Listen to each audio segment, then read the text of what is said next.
Welcome to another episode of Cancer Specialist Medical Minute. I'm Dr. Rick. And I'm Dr. Danny. Today, Danny, we're going to talk about imaging, but before we get into this hot topic, you are on your phone searching.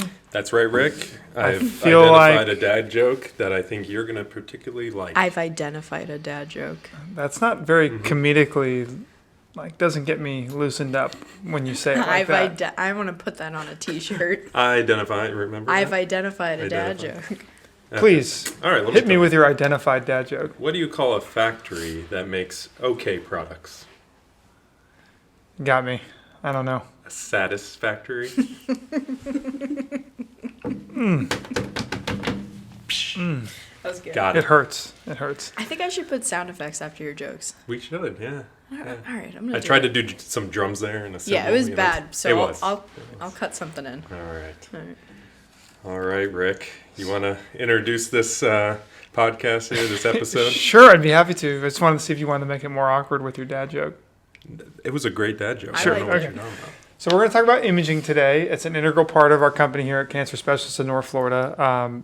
Cancer patients, unfortunately require relatively frequent scans and different things to not only stage their cancer at the beginning, but also to follow response to different treatments. So it's something that is, obviously we use a lot around here and we've talked about on other episodes, but we are blessed today to have our extraordinary imaging manager, Jessica Vicari, with us.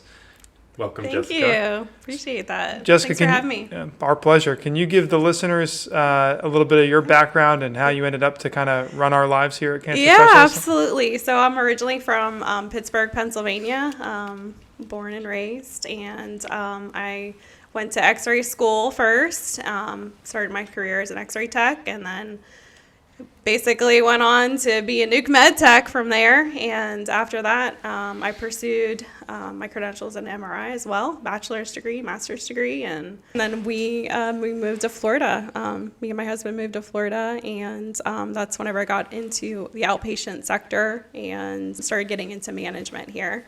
So I have a very robust background in imaging, and I was the imaging director for a large outpatient center here locally and got the opportunity to be brought on board here at Cancer Specialists. So happy to be here and be a part of the team. So for the listeners, Jessica's the one that, as a radiation doctor, I like to order scans and MRIs and other things, and she's the one that puts me in my place and tells me what I can and can't do. We do some corrections. What's realistic, what's not realistic. Yeah. So she kind of keeps us on the straight and narrow. Yeah. We get those emails that kind of Hey, would you like softly to have this instead? suggest another image. Yeah, A suggestive sale.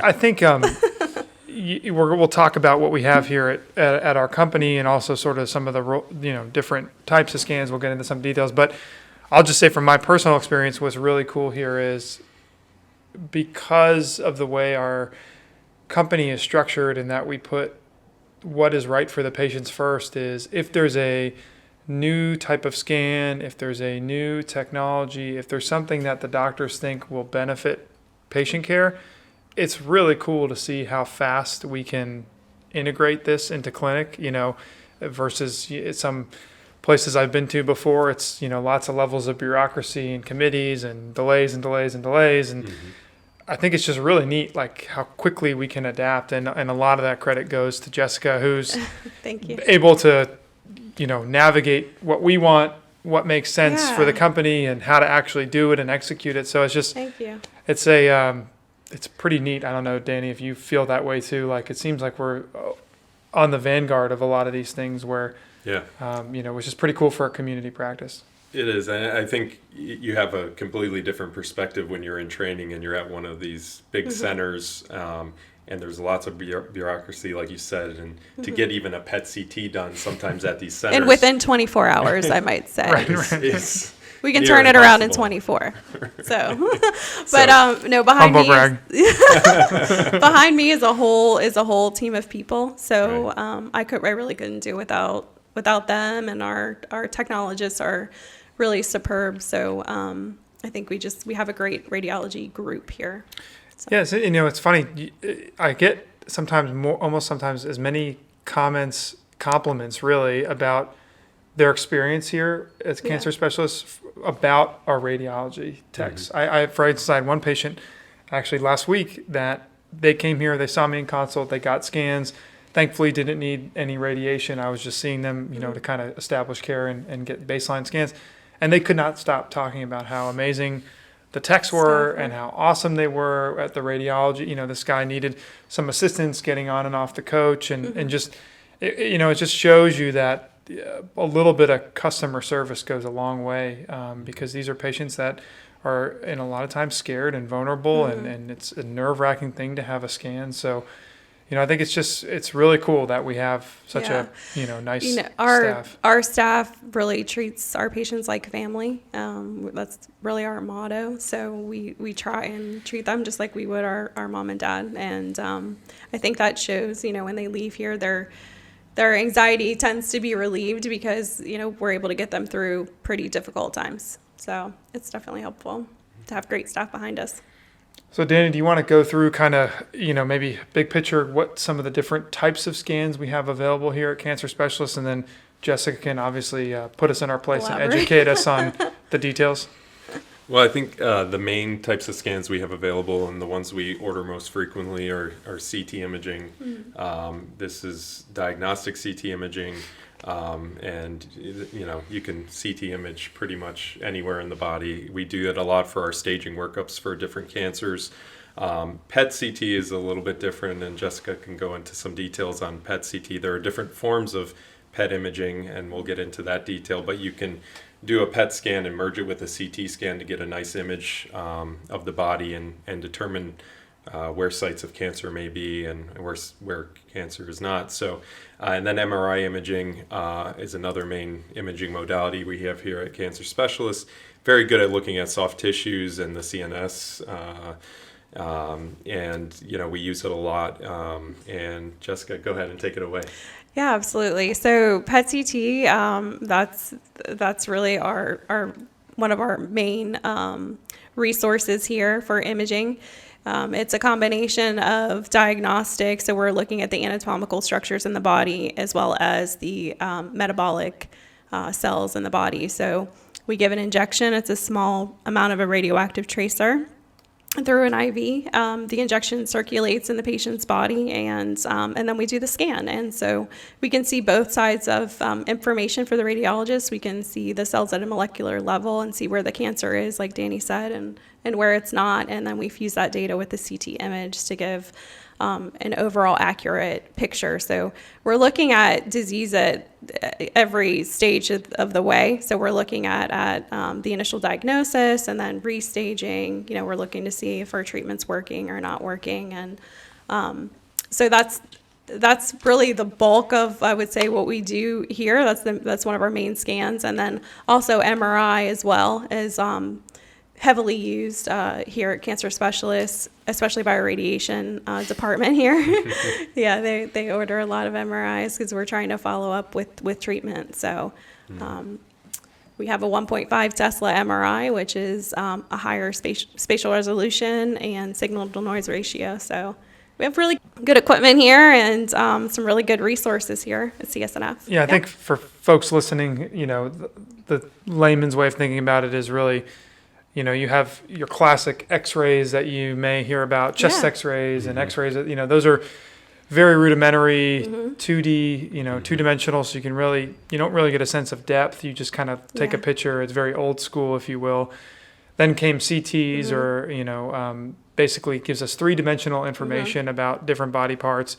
MRI is another way to get three-dimensional information, except it uses a different technology that allows us, as Danny alluded to earlier, see soft tissues better, help in different parts of the body where CTs aren't as effective, like the brain, and get a much more, I kind of explain to my patients sometimes, an MRI is like watching sports in high definition versus a CT sometimes is watching sports in standard definition, which is why we as radiation doctors like to order. They like the MRIs. Helps us. And then PET, which is Positron Emission technology, which is basically, as you alluded to, using a way to get metabolic information on a tumor, and that is combined with a CT to give anatomic information. So we have the full armamentarium here, which is The full arsenal. The full arsenal. Yes, exactly. Better way to put it. absolutely. Yeah, Yes. absolutely. And now that, I mean, for PET imaging, for treating lymphoma, Hodgkin's disease, and even some non-Hodgkin lymphoma, doing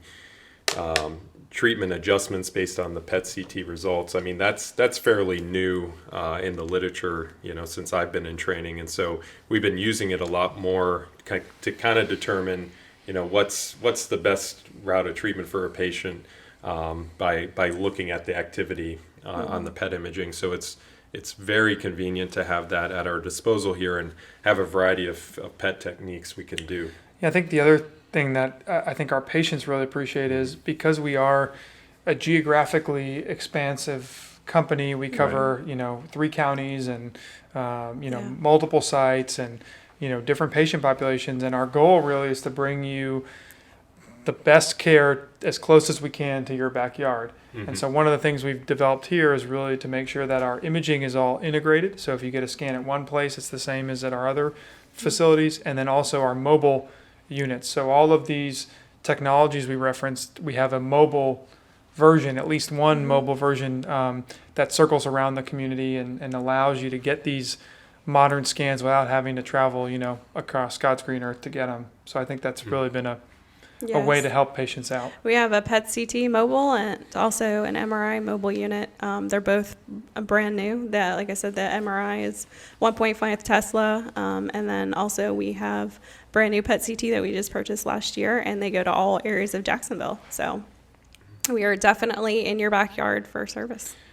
Yeah, and again, I think, unfortunately, the amount of times Danny and I order scans on patients, I'm sure they feel like, why do I have to do this again? So I think it makes a big difference when you can eliminate that travel. Yeah, the travel component time of it. is helpful. Right. People have lives, they have things to do, they don't want to be driving across town and waiting for their scan. So I think it helps their quality of life. Yeah, we try to make it as easy as possible for the patients to offer the service in-house, and we get the reports turned around pretty quickly so that our physicians can get the answers that they need to treat. So that's our goal here, and that's the our model, and we hope to continue to expand, and I think we have many big plans for that. Yes, I mean it's literally, if a new radio tracer gets approved, I feel like we're on it. Jessica's already figured out when it's coming and how to get it and where it's going. So, I mean, it's pretty crazy. Like a lot of times we end up being the only place or one of the first places in the area that get certain diagnostic scans, which for a community practice is something when I came out of training, I didn't think was doable in the community setting. And not only is it doable, but we're, doing it a little more adeptly than some other folks. So it's kind of cool. I don't know. It's really neat. And with PET-CT, the newest, latest, and greatest is precision medical imaging. So what we're trying to do is be more precise with our radio tracers and targeting those specific cells so that we know exactly where to treat. So many new isotopes coming out here at CSNF to look forward to. So. And you're talking about specific for certain cancers, breast cancer, prostate cancer, neuroendocrine cancers. So they're becoming, whereas FDG, which is a common isotope that we're using, which can be positive in a variety of cancers.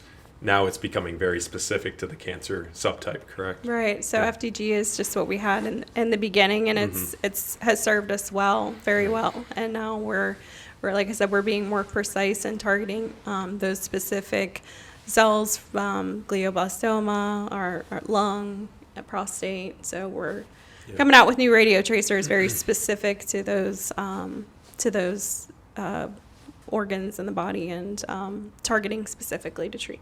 So. Yeah, I think and you kind of alluded to it, Danny, earlier, but not only is it helping diagnostically, but now there's more and more data and studies are incorporating results of PET scans into actually changing the treatment, which I think you mentioned lymphoma. That's kind of obviously where this is starting, but it's also in ongoing clinical trials, in certain lung cancers and certain other things where they're adapting maybe you give less radiation if there's a bigger response, or you give more radiation if there's not as much response, and you need that metabolic information to make that decision. So it's pretty, we talk about precision medicine a lot in the genetic space, which is obviously we've had episodes about that, Danny. Right.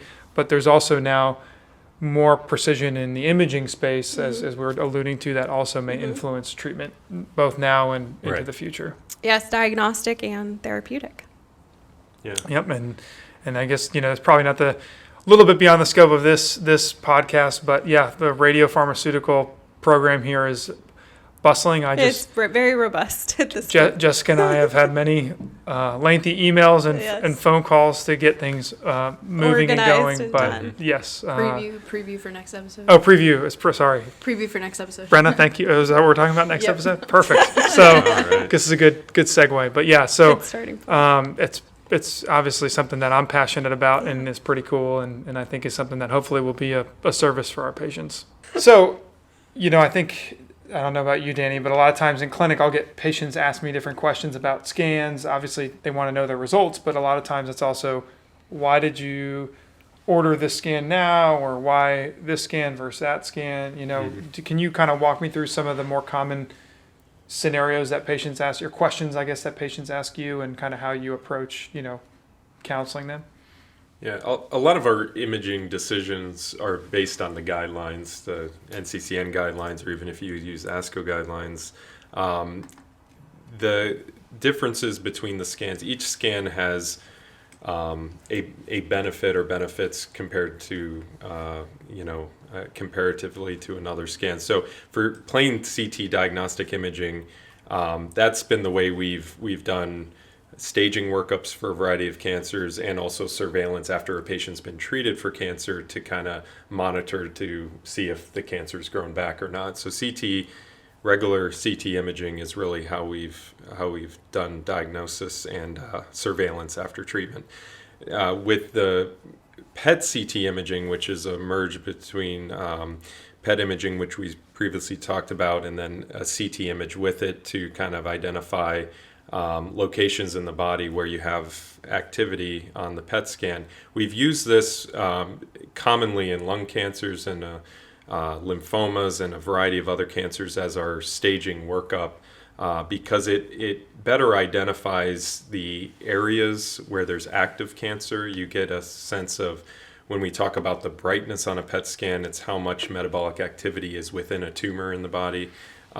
It somewhat is analogous to, I don't want to say aggressiveness of the cancer, but kind of potentially the growth rate and the grade of the tumor, or how quick is that tumor growing. So we get a sense of kind of the metabolic activity of a tumor as well as the location of them, and it also kind of evaluates better than a CT scan about, if you see a nodule in the lung, or you see a nodule somewhere else in the body, you can kind of rule in and rule out whether that might be a cancerous nodule or not. And then MRI is really helpful, I think, when you're doing staging workup to rule out any cancer in the brain. If you need to scan the back, the cervical spine, thoracic spine, lumbar spine to evaluate the spinal canal. And soft tissues, including head and neck cancers, we get MRI imaging a lot to look at the lymph nodes and the soft tissues to help better stage, and use it a lot for the pancreatobiliary tract, looking at pancreas and liver in terms of staging. At least I do. A lot of the time in my patients with pancreatic cancer or liver cancer, I get an MRI because I think it gives you a clearer image. And there are other examples of when we use MRI imaging, but generally MRI imaging, if you're looking at specifically soft tissues and trying to get a better picture of subtle findings and whether CT may be not quite as good at picking up on small lesions that are, say, indeterminate for a cancerous nodule, you probably would get an MRI to kind of fully work that up. And PET CT is helpful, like I said, to look at the metabolic activity of tumors, but it has some limitations in terms of the size of the abnormality. If you're looking at an area in the body where the size of a growth is less than a centimeter, a PET CT may not be your best option. So there's a lot of these nuances that we think about when we order a scan, and we kind of make a determination what the best scan is for the patient. I think that's very well said. I mean, from in the way 10,000-foot view, sometimes I think about it as the PET scan kind of points you in the right direction of where to look. And then once you know you have something, and especially if it comes to me and you're talking about giving some sort of local treatment to it, I want the best picture possible. And that typically ends up being an MRI, or in some cases a diagnostic focus CT with certain sequences of contrast and other things, because it really depends on what the plan is, what the goal is, what's happening next. I think sometimes from your side on the chemo side, maybe having all that anatomical information isn't as important as just kind of knowing the general size and response. But then sometimes when we're talking about more local therapy, I don't, from my perspective, it's not as important what's going on in other areas because I'm focused on, targeting this one thing. So that's important. You mentioned different body sites, and sometimes different scans are better. So I think it's, what scan your doctor recommends for you is really going to be highly specific to the clinical case and the patient, what you have going on and why we're doing the scan. So I think it's, these are good questions when you, I guess, if you're listening and you're a patient or you're a family member of a patient, these are the questions you can ask. It's okay to ask your doctor, well, why are you ordering an MRI instead of a CT, or why are you ordering a PET scan instead of an MRI? These, whatever it is, ask. And if they don't have a good answer for you, then you should question that because there should be a reason they're ordering the scan. And so, I think it's okay, as a patient, just be aware you can speak up and ask, because, a lot of times I feel like sometimes our patients just are very, understandably, they just do what we tell them in terms of what scans to get and all that. But, sometimes I think it's important to know. And I know you do the same, Danny. If the patient wants, or sometimes I'll just do it unprompted, I'll pull up their scans and show them and kind of go through what we're looking at and what the differences are and how things have changed. I'm a visual person, and so I think it helps me, but it really sometimes I think can help patients and their families understand. Patients often ask us as techs, why did my doctor order this? And sometimes we'll say, hey, they want to look at your adrenals. Like for example, we were talking about different types of scans. So like you had mentioned MRI for soft tissue, and PET CT may not be good for those small lesions. But so speaking about protocol specific, like for example, a CT abdomen, there are many different protocols for CT abdomen. So if you're looking at the adrenals, there's a protocol for that. If you're looking at the liver, there's a protocol for that. So pancreas, so that might be why we do things differently, just depending on what we're trying to achieve, like you mentioned. I think that's one thing great about our company and our imaging group is that our communication is so good that if there's a question that comes up with our order, we'll get that call, we'll get that email, and we'll get an immediate response, and you guys get a response from us. They are very good about emailing. And we love the emails here. Well, and the patient gets the appropriate scan. Yeah, I've had absolutely. some instances where patients get scans elsewhere and they get the wrong scan, and it happens frequently. I can't tell you the heartburn, and Jessica knows because she was on these emails. Right. We had one of our coaches went down for a brief period of time due to nothing wrong with the coach, but another reason. And just communicating and getting the right things done at these outside facilities, it literally was like, I almost quit. I mean, it was so painful. And you write an adrenal nodule, and then they don't even comment on the adrenal we nodule. We instantly or when there's like a clear previous scan I want them to compare it to, and we send it with the previous scan, and they just don't even look at the previous scan. It's like I know. We instantly became superheroes. Yes. Yeah. So I mean, that's the beauty of what we have here is the communication, because if something doesn't make sense, they will be sure to let us know. Yeah, so the way that we do it is we're looking at it on the, at least a few days in advance and making sure that everything's done correctly, orders correct, we have the correct approach, the isotopes are being ordered that we need, that there's no delay, and if there are any hiccups, then we're reaching out to the appropriate people. So just to make sure that the patient's appointment goes very smoothly.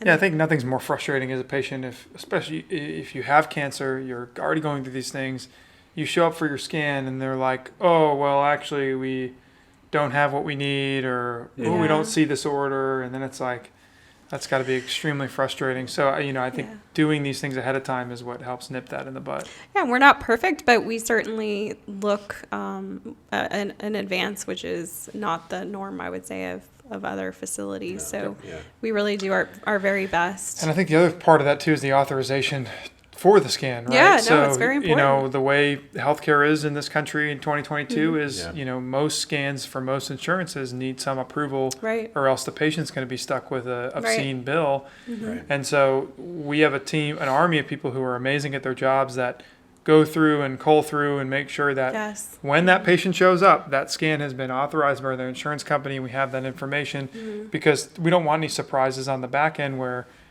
you're a patient, you're already dealing with cancer, you're already dealing with all this, and then you get this bill that's completely unexpected and undeserving because you're, the people didn't take the time to make sure that the scan was actually authorized. So I think we do an extremely good job of that.